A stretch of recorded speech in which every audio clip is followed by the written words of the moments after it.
By now, I'm sure everyone is aware that there is an official Michael Jackson biopic coming called Michael, and I'm sure everybody has opinions on what they want to see in that movie. So today, I'm going to share the top 5 things I want to see in the Michael Jackson biopic coming right up.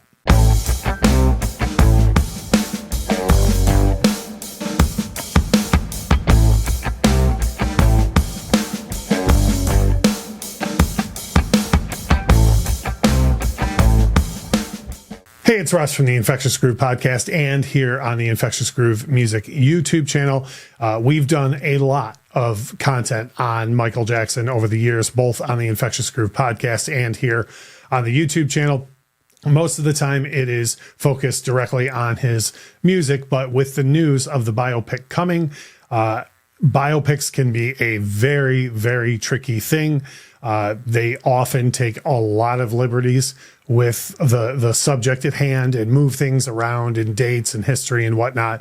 But there are some that are unique, like Elvis Presley, the biopic that was done for him.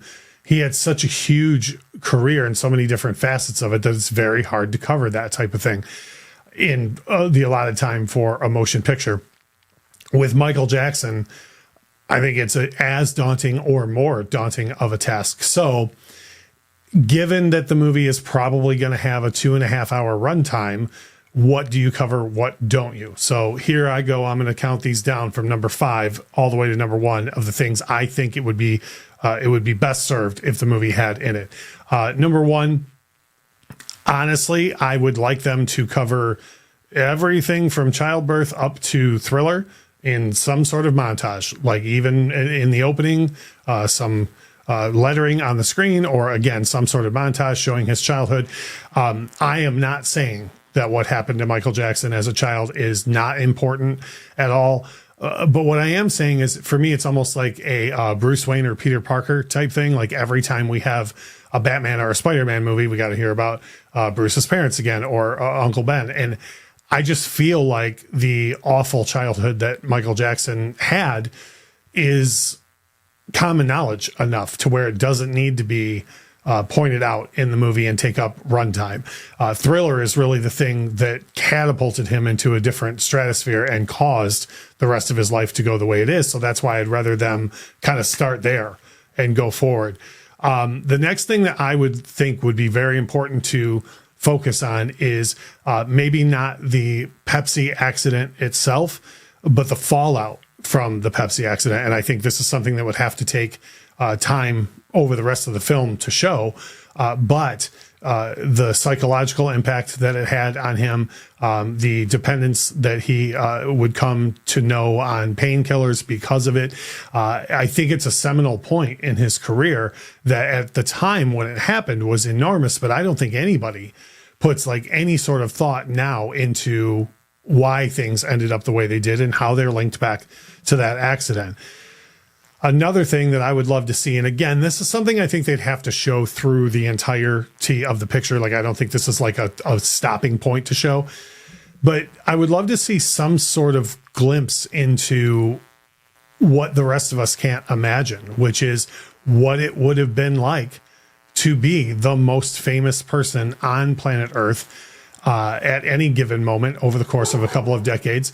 And during that, having to deal with things like autoimmune diseases between lupus and vitiligo. I would like for them to touch on those things that the general public probably doesn't know and show how hard all of that must have been to balance.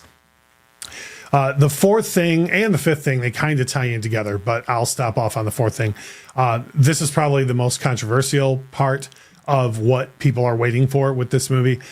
Me personally, I would love it if they would address head on the 2 failed extortion attempts that happened on Michael Jackson while he was alive.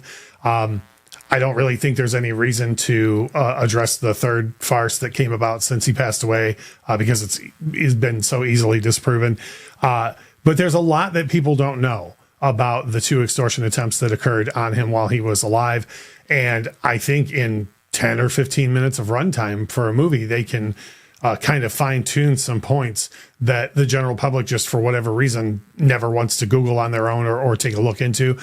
So I think that's good. I think that needs to be in the movie, and make some quick points that most people don't know.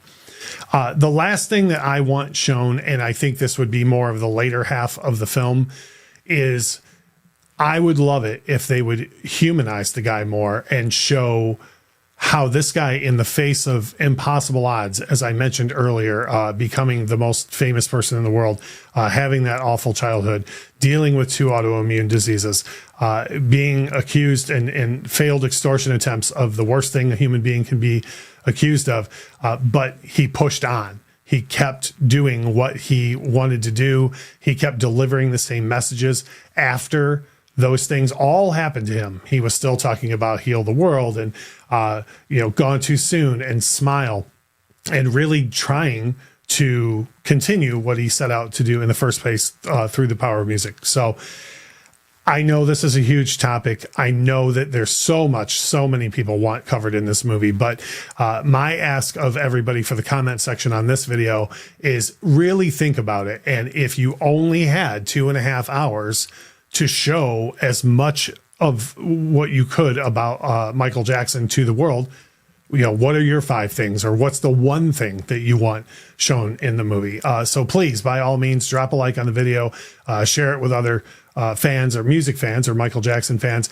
And please make sure to drop a comment. Let me know what you think of my choices of what I want to see in the movie, and let me know what you want to see.